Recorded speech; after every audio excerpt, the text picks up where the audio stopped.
خدیبیہ paper mills reference میں نئے prosecutor کی تقرری تک سماعت ملتوی کی جائے۔ دوران سماعت جسٹس قاضی فائز عیسیٰ نے کہا کہ نیب کے موقف ملزمان کے خلاف ریفرنس پر اثر انداز ہوئے۔ ہمارا سوال یہ ہے کہ ریفرنس سرد خانے میں کیوں رکھا گیا؟ کیا یہ کیس اٹک قلعہ کے اندر چلا گیا؟ کیا یہ اٹک قلعہ میں عدالت بھی ہے؟ یہ کیس اٹک قلعہ میں کیوں چلا گیا؟ کچھ تو وجوہات ہوں گی۔ خدیبیہ پیپرز کیس پر ٹی وی ٹاک شوز میں بات کرنے پر پابندی۔ جسٹس مشیر عالم کی سربراہی میں سپریم کورٹ کے 3 رکنی بینچ نے خدیبیہ کیس کی سماعت کی۔ نیب نے سماعت ملتوی کرنے کی درخواست دائر کی، جسے عدالت عظمیٰ نے مسترد کر دیا ہے۔ قومی احتساب بیورو نے سپریم کورٹ سے درخواست کی کہ خدیبیہ پیپر ملز ریفرنس میں نئے پروسیکیوٹر کی تقرری تک سماعت ملتوی کی جائے۔ کیس کی سماعت کل 11:30 بجے تک ملتوی کر دی گئی۔ نواز شریف کے وکیل خواجہ حارث نے گواہ ملک طیب پر جرح مکمل کرتے ہوئے پوچھا کہ آپ کے پاس جو لوگ چیک لاتے تھے، کیا آپ انہیں ذاتی طور پر جانتے ہیں یا آپ نے صرف دستیاب دستاویزات کو پڑھ کر بیان دے دیا؟ کچھ دستاویزات کے علاوہ باقی آپ نے تیار کی، نہ آپ کی موجودگی میں تیار ہوئی۔ سماعت کی مزید تفصیل بتا رہے ہیں اسلام آباد سے ہم سب نیوز کے نمائندے مرتضی رائے اس رپورٹ میں۔ آج احتساب عدالت نے العزیزیہ اسٹیل ملز اور فلیگ شپ ریفرنسز میں شریف خاندان کے خلاف نیب ریفرنسز کی سماعت کی۔ آج کی سماعت میں نواز شریف اور ان کی صاحبزادی مریم نواز حاضری سے استثناء کے باعث پیش نہ ہوئے، جبکہ کیپٹن ریٹائرڈ صفدر عدالت آئے اور چند لمحوں بعد ہی چلے گئے۔ نواز شریف کے وکیل خواجہ حارث نے گواہ ملک طیب پر جرح مکمل کر لی۔ خواجہ حارث نے گواہ ملک طیب پر جرح مکمل کرتے ہوئے پوچھا کہ آپ کے پاس جو لوگ چیک لاتے تھے، کیا آپ انہیں ذاتی حیثیت پر جانتے تھے؟ ملک طیب نے بتایا کہ جو لوگ چیک لاتے تھے وہ انہیں ذاتی حیثیت میں نہیں جانتے، جو ریکارڈ ان کے پاس تھا اسی کے مطابق بیان دیا۔ دوسرے گواہ آفاق احمد نے بھی اپنا بیان قلم بند کرایا۔ خواجہ حارث نے دونوں گواہوں پر جرح مکمل کر لی۔ شریف خاندان کے خلاف العزیزیہ اسٹیل ملز اور ایون فیلڈ ریفرنسز میں ہی مزید 2 گواہوں یاسر شبیر اور شکیل انجم کے بیانات 19 دسمبر کو قلم بند کیے جائیں گے۔ مرتضی رائے، ہم سب ٹی وی، اسلام آباد۔ P T I dharna case, Imran Khan کی مقدمہ منتقلی کی درخواست مسترد۔ اسلام آباد کے ریڈ زون میں توڑ پھوڑ اور سرکاری ٹی وی پاکستان ٹیلی ویژن پر حملے سمیت سینئر سپرنٹینڈنٹ پولیس اسلام آباد عصمت اللہ جنیجو کو زخمی کرنے کے کیس میں عمران خان کے وکیل ایڈوکیٹ بابر اعوان نے انسداد دہشت گردی ایکٹ کی دفعات کو چیلنج کر رکھا تھا۔ آئیے دیکھتے ہیں ہم سب ٹی وی کے نمائندے طارق چمن کی یہ رپورٹ۔ اسلام آباد انسداد دہشت گردی کی عدالت میں تحریک انصاف کے سربراہ عمران خان کے خلاف دہشت گردی کے 4 مقدمات کی سماعت جج شاہ رخ ارجمند نے کی۔ عمران خان کے وکیل بابر اعوان نے عدالت میں عمران خان پر بنائے گئے مقدمات میں سے دہشت گردی کی دفعات کو نکالنے کے حوالے سے درخواست دائر کی اور موقف اختیار کیا کہ عمران خان کو جس مقدمے میں سمن کیا گیا وہ دہشت گردی کا مقدمہ نہیں۔ دہشت گردی پر بنائے گئے مقدمات میں کہیں بھی دہشت گردی کا عنصر موجود نہیں۔ اس موقع پر وکیل استغاثہ کا کہنا تھا کہ دھرنا طاقت کے ذریعے منتخب حکومت کا تختہ الٹنے کے لیے کیا گیا اور اس میں عمران خان مرکزی کردار تھا۔ عارف علوی نے پی ٹی وی پر قبضے کے بعد عمران خان کو فون پر مطلع کیا کہ پی ٹی وی پر کارکنوں نے قبضہ کر لیا ہے۔ عدالت نے فریقین کے دلائل سننے کے بعد بابر اعوان کی درخواست مسترد کرتے ہوئے کیس کی سماعت 19 دسمبر تک ملتوی کر دی۔ عدالت میں پیشی کے بعد عمران خان نے میڈیا سے گفتگو کرتے ہوئے کہا کہ میرے خلاف دہشت گردی کے مقدمات مجھے ڈرانے دھمکانے کے لیے بنائے گئے تاکہ میں اپنے موقف سے پیچھے ہٹ جاؤں۔ کیمرامین سردار طارق کے ساتھ طارق چمن، ہم سب ٹی وی، اسلام آباد۔ اسلام آباد کی احتساب عدالت نے اسحاق ڈار کو اشتہاری قرار دے دیا۔ فیصلہ ان کی عدالت سے مسلسل غیر حاضری پر سنایا گیا۔ وکیل صفائی کی جانب سے اشتہاری قرار دینے کی درخواست کی مخالفت کی گئی اور اسحاق ڈار کی نئی میڈیکل رپورٹ عدالت میں پیش کی گئی۔ اسحاق ڈار کے خلاف آمدن کے زائد اثاثے بنانے کا ریفرنس احتساب عدالت میں زیر سماعت ہے۔ تفصیل بتا رہے ہیں اسلام آباد سے مرتضی رائے۔ احتساب عدالت نے نیب ریفرنسز میں اسحاق ڈار کے خلاف ریفرنس کی سماعت کی۔ عدالت نے سماعت سے مسلسل غیر حاضری پر اسحاق ڈار کو اشتہاری قرار دے دیا۔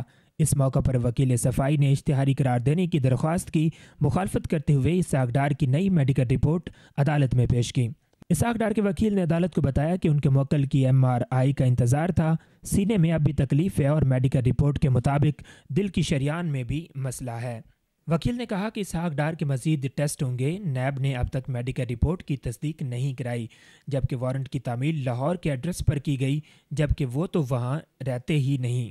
اس موقع پر اسپیشل پراسیکیوٹر نیب عمران شفیق نے کہا کہ ملزم کو تمام عدالتی کارروائی کا علم ہے، اس لیے وارنٹ لندن بھجوانے کی ضرورت نہیں ہے۔ عدالت نے اسحاق ڈار کی جانب سے استثناء کی متفرق درخواست بھی مسترد کر دی۔ مرتضی رائے، ہم سب ٹی وی، اسلام آباد۔ الیکشن کمیشن میں تحریک انصاف کی طرف سے رکن قومی اسمبلی ضیاء اللہ افریدی کے خلاف دائر ریفرنس کی سماعت۔ الیکشن کمیشن کے 2 ممبران کی عدم دستیابی کی بنا پر ریفرنس پر دلائل نہ ہو سکے۔ آئیے دیکھتے ہیں ہم سب ٹی وی کے نمائندے طارق چمن کی یہ رپورٹ۔ الیکشن کمیشن میں تحریک انصاف کی طرف سے رکن اسمبلی ضیاء اللہ افریدی کے خلاف دائر ریفرنس کی سماعت ممبر پنجاب الطاف ابراہیم قریشی کی سربراہی میں قائم 3 رکنی بینچ کر رہا ہے۔ الیکشن کمیشن کے 2 ممبران کی عدم دستیابی کی بنا پر ریفرنس پر دلائل نہ ہو سکے۔ ریفرنس کی سماعت 26 دسمبر تک ملتوی کر دی گئی۔ سماعت کے بعد میڈیا سے گفتگو کرتے ہوئے ضیاء اللہ افریدی کے وکیل سردار لطیف کھوسا کا کہنا تھا کہ عمران خان اس کیس کو تقویت دینے کے لیے جیب سے جعلی کاغذات نکال کر جمع کروا رہے ہیں۔ عمران خان کا کیس اخباری تراشوں تک محدود ہے۔ انہوں نے کہا کہ ضیاء اللہ افریدی نے صرف پارٹی منشور کی خلاف ورزیوں پر تنقید کی تھی۔ عمران خان کو الیکشن کمیشن آ کر اس چیز کی تصدیق کرنا ہوگی کہ ضیاء اللہ افریدی نے استعفیٰ دیا یا نہیں۔ کیمرامین سردار طارق کے ساتھ طارق چمن، ہم سب ٹی وی، اسلام آباد۔ پاک امریکہ تعلقات کی بہتری کے لیے کوششیں جاری۔ پاکستان اور امریکہ کے حکام کا کہنا ہے دونوں ممالک کے درمیان افغان مسئلے کے حل کے لیے مشترکہ مفادات کی تلاش جاری ہے۔ حکام نے بتایا کہ دونوں ممالک کے درمیان ملاقات کا سلسلہ جیمز میٹس کے اسلام آباد کے دورے سے کب ہی شروع ہو چکا تھا، جس کی وجہ سے تعلقات میں بہتری کی امید کی جا رہی ہے۔ پاکستانی سفیر اعزاز احمد نے واشنگٹن میں میڈیا سے گفتگو کرتے ہوئے کہا کہ امریکہ کے سیکرٹری اسٹیٹ جیمز میٹس کی پاکستان آمد نے 2 طرفہ تعلقات پر مثبت اثرات مرتب ہوئے۔ پینٹاگون کے ترجمان ڈانا وائٹ نے گزشتہ ہفتے میڈیا پر بریفنگ دیتے ہوئے کہا تھا کہ جیمز میٹس پاکستان میں مشترکہ مفادات کی تلاش میں گئے تھے۔ ترجمان دفتر خارجہ کا کہنا ہے کہ بھارتی انتخابات میں پاکستان کی مداخلت کا الزام مضحکہ خیز ہے۔ ترجمان دفتر خارجہ ڈاکٹر محمد فیصل کی جانب سے جاری بیان میں کہا گیا کہ بھارت میں انتخابی بحث میں پاکستان کو گھسیٹنا بند کرے۔ بھارتی انتخابات میں پاکستان پر مداخلت کا الزام بالکل بے بنیاد اور مضحکہ خیز ہے۔ بھارتی سیاستدان سازشوں کی بجائے اپنی محنت سے کامیابی حاصل کریں۔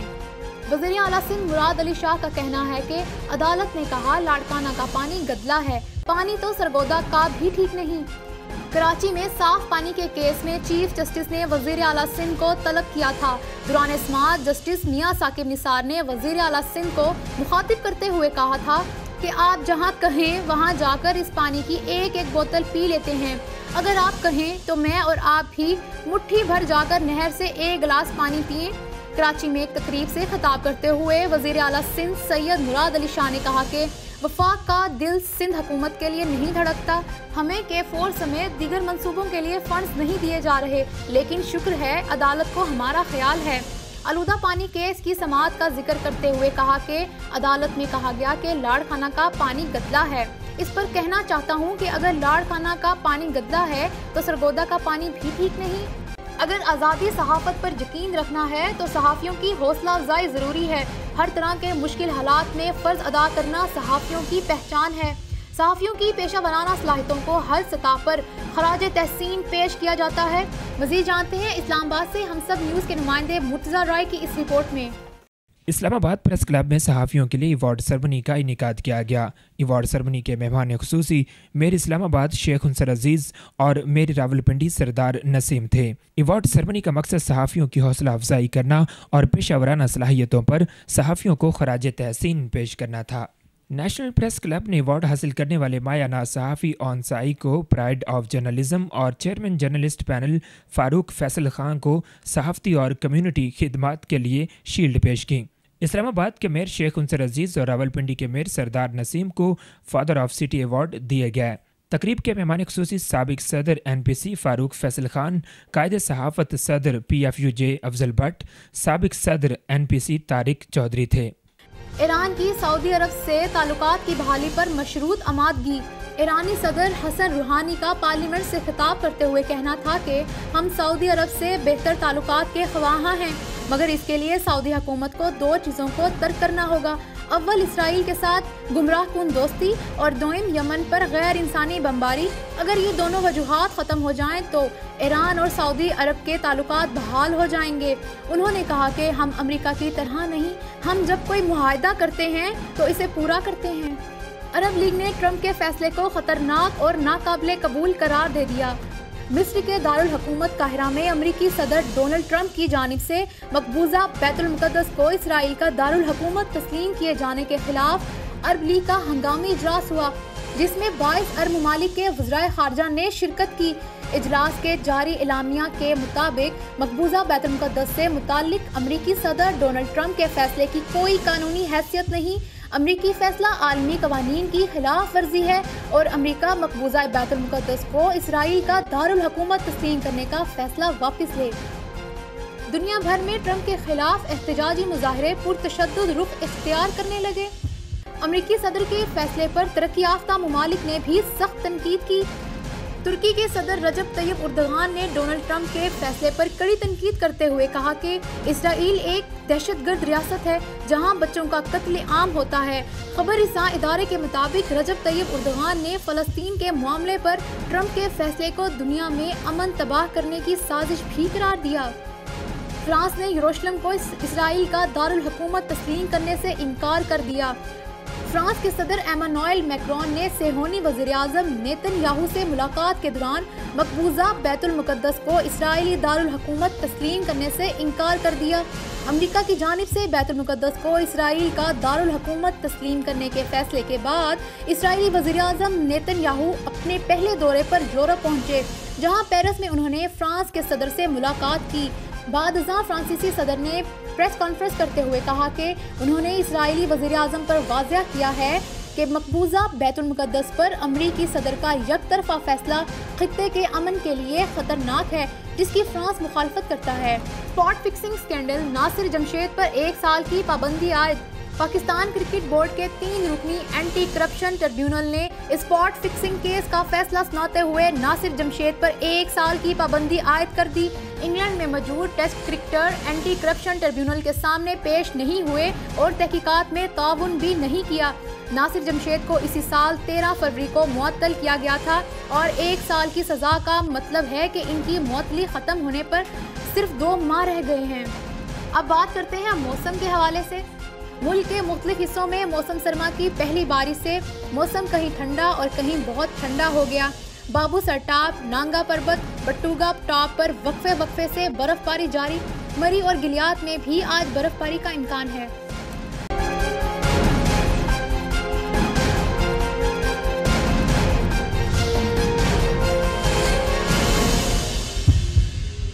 Please subscribe to Hums Up TV and hit the notification icon on the screen to get the latest updates of our channel.